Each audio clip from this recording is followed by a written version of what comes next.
Hi எல்லாருக்கும் வணக்கம். இப்போது பிரபஞ்சத்தில் இருக்கிற மொத்த அணுக்களோட எண்ணிக்கையை விட ஒரு சதுரங்கத்தில் இருக்கிற ஒரு சதுரங்க பலகையில் இருக்கிற வாய்ப்புகளுக்கான சாத்தியக்கூறுகளோட எண்ணிக்கை அதிகம் அப்படின்றது உங்களோட எத்தனை பேருக்கு தெரியும்? உண்மை, பிரபஞ்சத்தில் இருக்கிற மொத்த அணுக்களோட எண்ணிக்கையை விட ஒரு சதுரங்க பலகையில் இருக்கிற வாய்ப்புகளுக்கான சாத்தியக்கூறுகளோட எண்ணிக்கை அப்படின்றது பல கோடி மடங்கு பெரியது.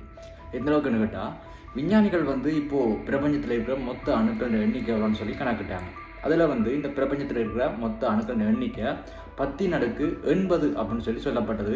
இதுவே ஒரு மிகப்பெரிய தொகை, எண்ணி முடிக்க முடியாத ஒரு மிகப்பெரிய தொகை இந்த 10⁸ அப்படின்றது. இதே நேரத்தில் 1950 ஷனான் அப்படின்ற ஒரு ஆய்வாளர் என்ன செய்கிறாருன்னு சொன்னால், ஒரு சதுரங்க பலகையில் இருக்கிற வாய்ப்புகளுக்கான சாத்தியக்கூறுகள் எத்தனை அப்படின்றத கணக்குறார்.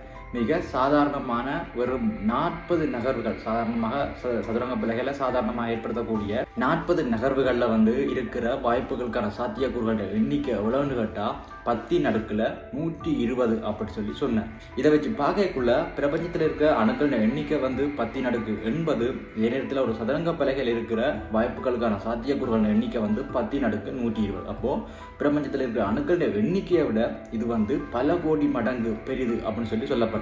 இதே நேரத்தில் இந்த சதுரங்க பலகையில் சாத்தியமான 40 நகர்வுகள் தான், வெறும் 40 நகர்வுகளுக்காகத்தான் இது கணக்கிடப்பட்டது. ஆனால் ஒரு சதுரங்க பலகையில் இந்த நகர்வுகள் அப்படின்றது சில வேளைகளில் 5000 வரைக்கும் போகக்கூடும் அப்படின்னு சொல்லப்படுது.